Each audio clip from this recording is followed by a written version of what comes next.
You might be wondering, why do people get their gallbladder removed? I've got the answers for you in this video.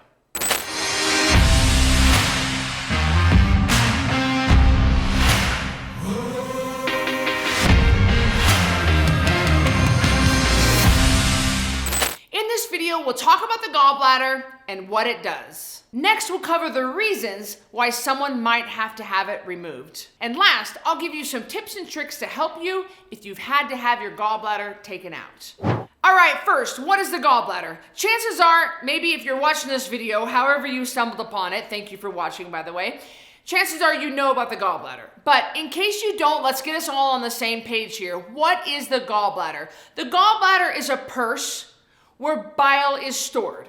Now, bile, that is digestive enzymes. That helps you break down fat. And a lot of people think that bile is made in the gallbladder. No, it's not. The liver makes the bile. So if you're having gallbladder problems, really it's just recommended to take the gallbladder out. You actually don't need it. It just stores the bile. A lot of people have to have their gallbladder removed. At one point, I thought I needed to have mine removed because a few years ago, before I was code red, before I was really very good about my diet, about my lifestyle, I had a gallbladder attack. That's what I called it, a gallbladder attack. And let me tell you something, listen, I have a high pain tolerance. I mean, I spent almost 8 years as a professional boxer with 5 broken noses. I've had stitches. I've had all kinds of things. I think I have a pretty high pain tolerance. And this gallbladder attack put me on my knees. I went to the ER. I spent several hours in the ER, and I thought for sure I've got this horrible gallbladder and they're gonna have to take it out. Well, once they did an ultrasound, they found out I had one little gallstone that had gotten stuck in the sphincter and caused a spasm. And then it went away. And I don't even know if I even have the gallstones still in there. I don't know. Who knows? But it was horrific. I mean, I was really hurting in some serious pain. So gallbladder pain is no joke.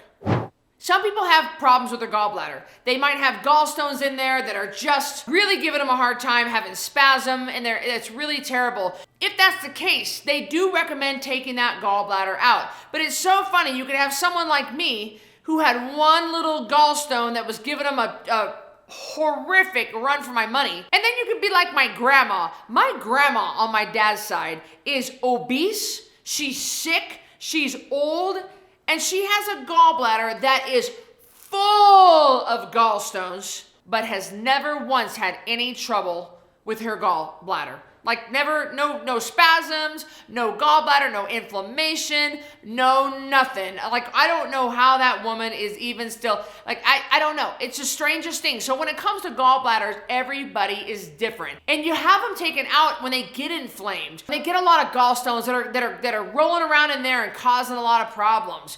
And so it's always just recommended to take it out and get it over with. You really don't need it. And it'll save you a lot of heartache and a lot of pain.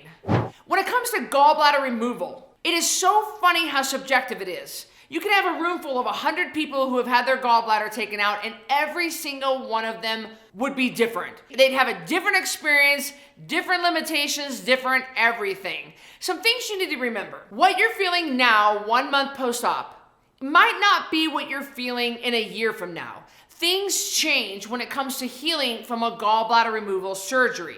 You'll want to make sure that you don't compare yourself to other people. Again, everybody is so different when it comes to gallbladders. You know, you got someone who is up and at 'em, 2 days after surgery, nothing's wrong, they can eat normal, everything's fine, they feel great. And then you have someone who is really struggling even a month after the surgery and really having a hard time.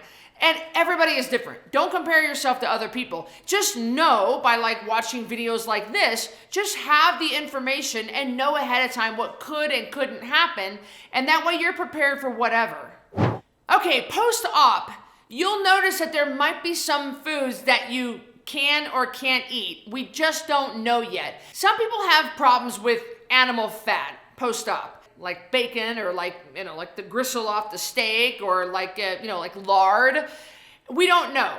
And what you want to remember is if you're having problems with the animal-based fat, then we suggest that you switch to a plant-based fat like avocados or coconut oil. That way we can hopefully get you feeling better, because there's nothing worse than having that uncomfortable cramping feeling where your gallbladder used to be, because your body's having a hard time, your liver's having a hard time really ramping up that bile production. Let me stop right here before I go any further, and I want to ask you, have you had your gallbladder taken out? Comment below. I want to hear from you. I want to hear your story. I want to hear what happened to you.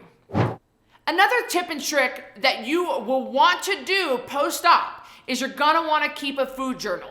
It's really important that you write down what you ate and when you ate it. That way, if you have discomfort, you will know what did it. And I would suggest you don't mix two things. Don't do eggs, bacon, and avocado. We don't know what caused the discomfort at that point. Take your time.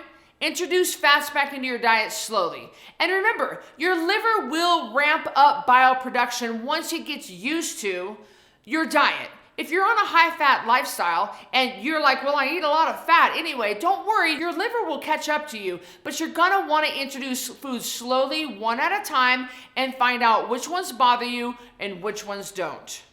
Surprisingly, we have had a lot of people on the Code Red lifestyle that have had their gallbladder taken out, and they have no problem whatsoever. But I think it's because they have followed a few of these tips and tricks and made sure that they went slow. The last thing you want to do is put pressure on your system. Remember, you have an already compromised system. You have a strained system.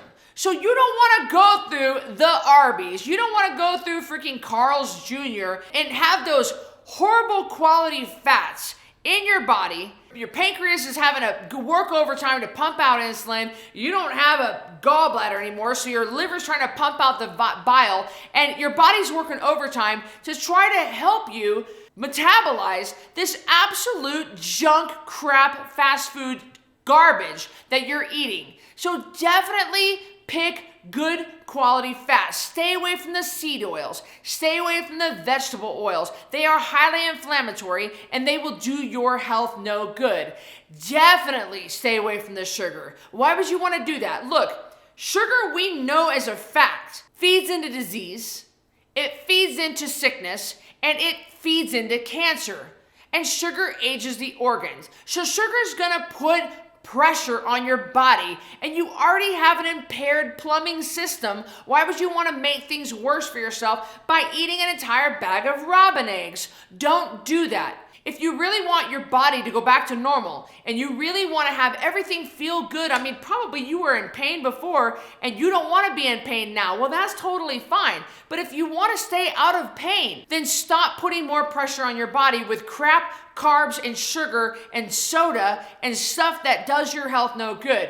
Give yourself water, give yourself rest. Keep a food journal. Make sure you introduce fat slowly. Make sure you take your time. Make sure you're gentle with your body and let your body get used to doing this, and it's gonna be all right. When you join the 10-Pound Takedown Challenge, or when you join our community in any way, shape, or form, you're gonna be surrounded by a lot of rebels who have gone through gallbladder removal surgery. They're gonna be able to help you. They're gonna come around you, they're gonna love you, they're gonna support you, and they're gonna give you ideas of what they went through.